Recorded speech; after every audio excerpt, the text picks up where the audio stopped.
जय श्री राम। आज हमारे पाठ का 9वां दिन है। पिछली बार हमने ये जाना था कि पर्वतराज ने नारद जी से पूछा कि अब क्या उपाय है। मुनीश्वर ने कहा, हे हिमवान सुनो, विधाता ने ललाट पर जो कुछ लिख दिया है उसको देवता, दानव, मनुष्य, नाग और मुनि कोई भी नहीं मिटा सकते। तो भी एक उपाय मैं बताता हूं। यदि दैव सहायता करें तो वह सिद्ध हो सकता है। उमा को वर तो निसंदेह वैसा ही मिलेगा जैसा मैंने तुम्हारे सामने वर्णन किया है, परंतु मैंने वर के जो जो दोष बतलाए हैं मेरे अनुमान से वे सभी शिवजी में हैं। यदि शिवजी के साथ विवाह हो जाए तो दोषों को भी सब लोग गुणों के समान ही कहेंगे। जैसे विष्णु भगवान शेषनाग की शैया पर सोते हैं तो भी पंडित लोग उनको कोई दोष नहीं लगाते। सूर्य और अग्निदेव अच्छे बुरे सभी रसों का भक्षण करते हैं, परंतु उनको कोई भी बुरा नहीं कहता। गंगा जी में शुभ और अशुभ सभी जल बहता है, पर कोई उन्हें अपवित्र नहीं कहता। सूर्य, अग्नि और गंगा जी की भांति समर्थ को कुछ दोष नहीं लगता। यदि मूर्ख मनुष्य ज्ञान के अभिमान से इस प्रकार होड़ करते हैं तो वे कल्प भर के लिए नरक में पड़ते हैं। भला कहीं जीव भी ईश्वर के समान सर्वथा स्वतंत्र हो सकता है? गंगा जल से भी बनाई हुई मदिरा को जानकर संत लोग कभी उसका पान नहीं करते, पर वही गंगा जी में मिल जाने पर जैसे पवित्र हो जाती है, ईश्वर और जीव में भी वैसा ही भेद है। शिवजी सहज ही समर्थ हैं, क्योंकि वे भगवान हैं। इसलिए इस विवाह में सब प्रकार कल्याण है, परंतु महादेव जी की आराधना बड़ी कठिन है। फिर भी तप करने से वे बहुत जल्द संतुष्ट हो जाते हैं। यदि तुम्हारी कन्या तप करे तो त्रिपुरारी महादेव जी होनहार को मिटा सकते हैं। यद्यपि संसार में वर अनेक है, पर इसके लिए शिवजी को छोड़कर दूसरा वर नहीं है। शिवजी वर देने वाले, शरणागतों के दुखों का नाश करने वाले, कृपा के समुद्र और सेवकों के मन को प्रसन्न करने वाले हैं। शिवजी की आराधना किए बिना करोड़ों योग और जप करने पर भी वांछित फल नहीं मिलता। ऐसा कहकर भगवान का स्मरण करके नारद जी ने पार्वती को आशीर्वाद दिया और कहा कि हे पर्वतराज, तुम संदेह का त्याग कर दो, अब यह कल्याण ही होगा। यूं कहकर नारद मुनि ब्रह्मलोक को चले गए। अब आगे जो चरित्र हुआ उसे सुनो।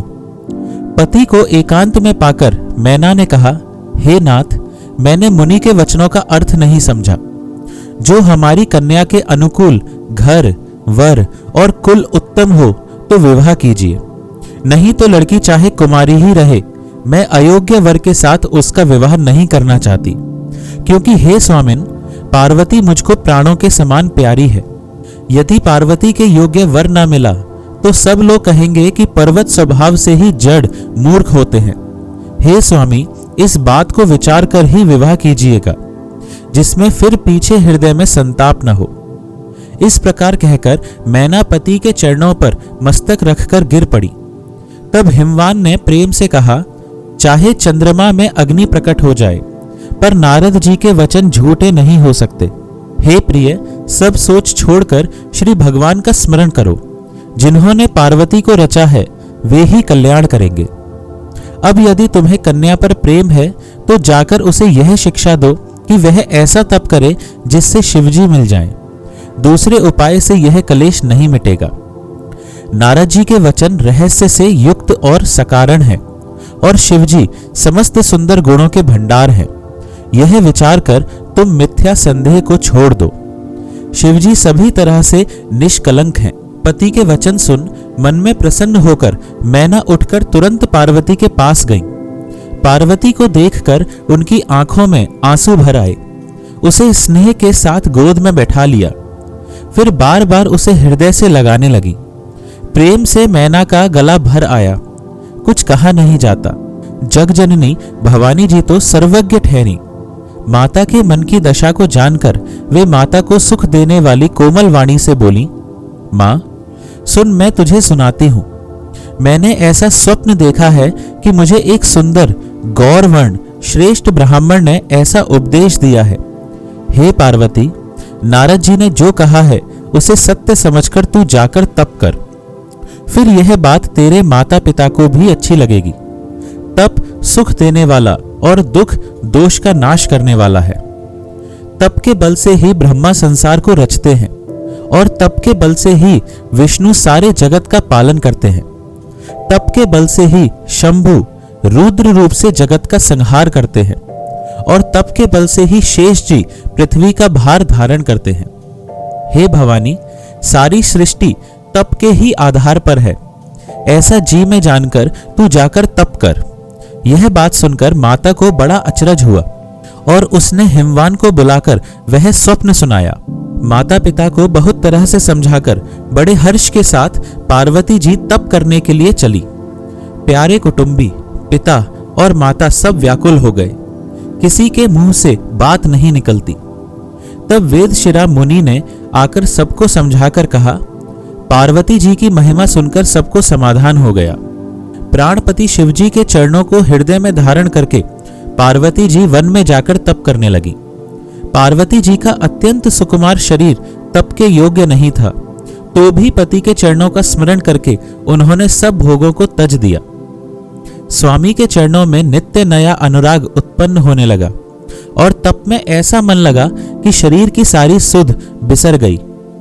1000 वर्ष तक उन्होंने मूल और फल खाए, फिर 100 वर्ष साग खाकर बिताए। कुछ दिन जल और वायु का भोजन किया और फिर कुछ दिन कठोर उपवास किए।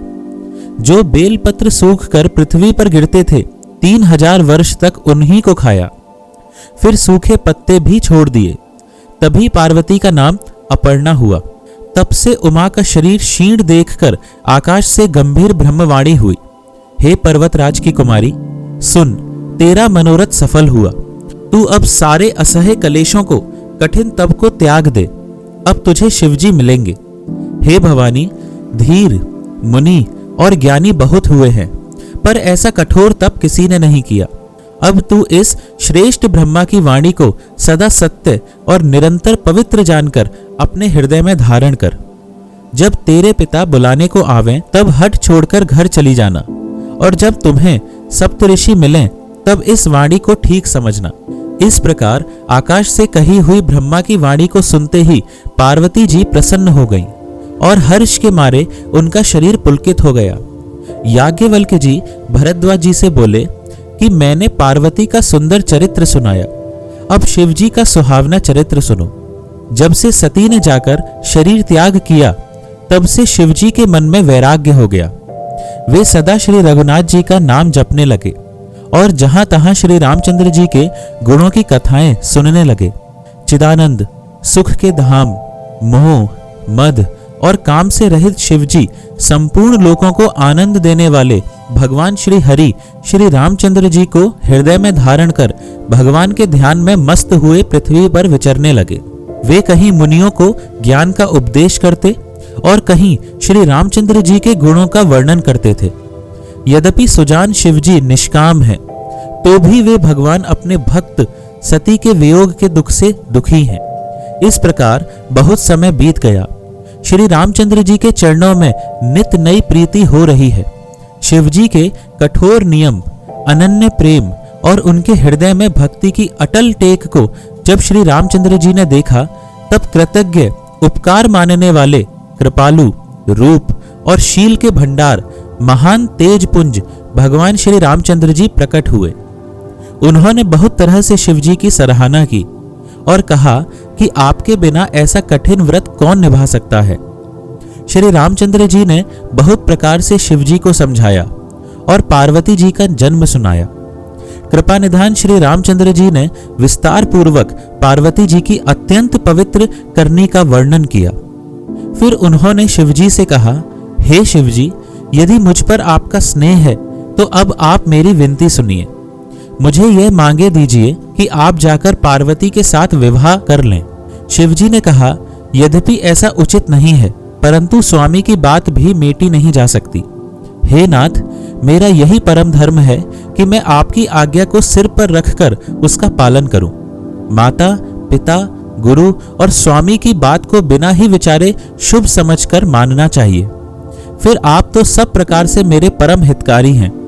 हे नाथ, आपकी आज्ञा मेरे सिर पर है।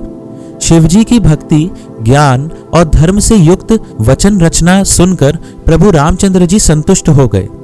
प्रभु ने कहा, हे हर, आपकी प्रतिज्ञा पूरी हो गई। अब हमने जो कहा है उसे हृदय में रखना। इस प्रकार कहकर श्री रामचंद्र जी अंतर्धान हो गए। शिवजी ने उनकी वह मूर्ति अपने हृदय में रख ली। उसी समय सप्तऋषि शिवजी के पास आए। प्रभु महादेव जी ने उनसे अत्यंत सुहावने वचन कहे। आप लोग पार्वती के पास जाकर उनके प्रेम की परीक्षा लीजिए और हिमाचल को कहकर उन्हें पार्वती को लेवा लाने के लिए भेजिए तथा पार्वती को घर भिजवाइए और उनके संदेह को दूर कीजिए। ऋषियों ने वहां जाकर पार्वती को कैसी देखा, मानो मूर्तिमान तपस्या ही हो। मुनि बोले, हे शैल कुमारी, सुनो, तुम किस लिए इतना कठोर तप कर रही हो? तुम किसकी आराधना करती हो और क्या चाहती हो? हमसे अपना सच्चा भेद क्यों नहीं कहती? पार्वती ने कहा, बात कहते मन बहुत सकुचाता है। आप लोग मेरी मूर्खता सुनकर हंसेंगे। मन ने हठ पकड़ लिया है, वह उपदेश नहीं सुनता और जल पर दीवाल उठाना चाहता है। नारद जी ने जो कह दिया उसे सत्य जानकर मैं बिना ही पंख के उड़ना चाहती हूँ। हे मुनियों, आप मेरा अज्ञान तो देखिए कि मैं सदा शिवजी को ही पति बनाना चाहती हूँ। पार्वती जी की बात सुनते ही ऋषि लोग हंस पड़े और बोले, तुम्हारा शरीर पर्वत से ही तो उत्पन्न हुआ है। भला कहो तो नारद का उपदेश सुनकर आज तक किसका घर बसा है? उन्होंने जाकर दक्ष के पुत्रों को उपदेश दिया था, जिससे उन्होंने फिर लौटकर घर का मुंह भी नहीं देखा। चित्रकेतु के घर को नारद ने ही चौपट किया। फिर यही हाल हिरण्यकश्यपु का हुआ।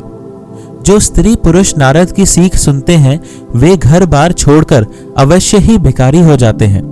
उनका मन तो कपटी है, शरीर पर सज्जनों के चिन्ह हैं, वे सभी को अपने समान बनाना चाहते हैं। उनके वचनों पर विश्वास मानकर तुम ऐसा पति चाहती हो जो स्वभाव से ही उदासीन, गुणहीन, निर्लज, बुरे वेश वाला, नर कपलों की माला पहनने वाला, कुलहीन, बिना घर बार का, नंगा और शरीर पर सांपों को लपेटे रखने वाला है। ऐसे वर के मिलने से कहो तुम्हें क्या सुख होगा? तुम उस ठग नारद के बहकावे में आकर खूब भूली। पहले पंचों के कहने से शिव ने सती से विवाह किया था, परंतु फिर उसे त्याग कर मरवा डाला। अब शिव को कोई चिंता नहीं रही, भीख मांगकर खा लेते हैं और सुख से सोते हैं। ऐसे स्वभाव से ही अकेले रहने वालों के घर भी भला क्या कभी स्त्रियां टिक सकती हैं? अब भी हमारा कहा मानो, हमने तुम्हारे लिए अच्छा वर विचारा है। वह बहुत ही सुंदर, पवित्र, सुखदायक और सुशील है, जिसका यश और लीला वेद गाते हैं। वह दोषों से रहित, सारे सद्गुणों की राशि, लक्ष्मी का स्वामी और वैकुंठपुरी का रहने वाला है। हम ऐसे वर को लाकर तुमसे मिला देंगे। यह सुनते ही पार्वती जी हंसकर बोली, आपने यह सत्य ही कहा है कि मेरा यह शरीर पर्वत से उत्पन्न हुआ है, इसलिए हट नहीं छूटेगा। शरीर भले ही छूट जाए, सोना भी पत्थर से ही उत्पन्न होता है, सो वह जलाए जाने पर भी अपने स्वभाव स्वर्णत्व को नहीं छोड़ता। अतः मैं नारद जी के वचनों को नहीं छोड़ूंगी, चाहे घर बसे या उजड़े, इससे मैं नहीं डरती। जिसको गुरु के वचनों में विश्वास नहीं है, उसको सुख और सिद्धि स्वप्न में भी सुगम नहीं होती। माना कि महादेव जी अवगुणों के भवन हैं और विष्णु समस्त सद्गुणों के धाम हैं, पर जिसका मन जिसमें रम गया उसको तो उसी से काम है। हे मुनीश्वरों, यदि आप पहले मिलते तो मैं आपका उपदेश सिर माथे पर रखकर सुनती, परंतु अब तो मैं अपना जन्म शिवजी के लिए हार चुकी, फिर गुण दोषों का विचार कौन करे? यदि आपके हृदय में बहुत ही हठ है और विवाह की बातचीत किए बिना आपसे रहा ही नहीं जाता, तो संसार में वर कन्या बहुत हैं। खिलवाड़ करने वालों को आलस्य तो होता नहीं, और कहीं जाकर कीजिए। मेरा तो करोड़ जन्मों तक यही हट रहेगा कि या तो शिवजी को वरूंगी, नहीं तो कुमारी ही रहूंगी। स्वयं शिवजी 100 बार कहें तो भी नारद जी के उपदेश को न छोड़ूंगी। जगत जननी पार्वती जी ने फिर कहा कि मैं आपके पैरों पड़ती हूँ, आप अपने घर जाइए, बहुत देर हो गई। शिवजी में पार्वती जी का ऐसा प्रेम देखकर ज्ञानी मुनि बोले, हे जगत जननी, हे भवानी, आपकी जय हो, जय हो। आप माया हैं और शिवजी भगवान हैं। आप दोनों समस्त जगत के माता पिता हैं। यह कहकर मुनि पार्वती जी के चरणों में सिर नवाकर चल दिए। उनके शरीर बार बार पुलकित हो रहे थे। आज के लिए बस इतना ही पाठ। जय श्री राम। आइए थोड़ा भजन करते हैं। सीताराम राम राम, सीताराम राम राम, सीताराम राम राम, सीताराम राम राम, सीताराम राम राम, सीताराम राम राम, सीताराम राम राम, सीताराम राम राम। जय श्री राम।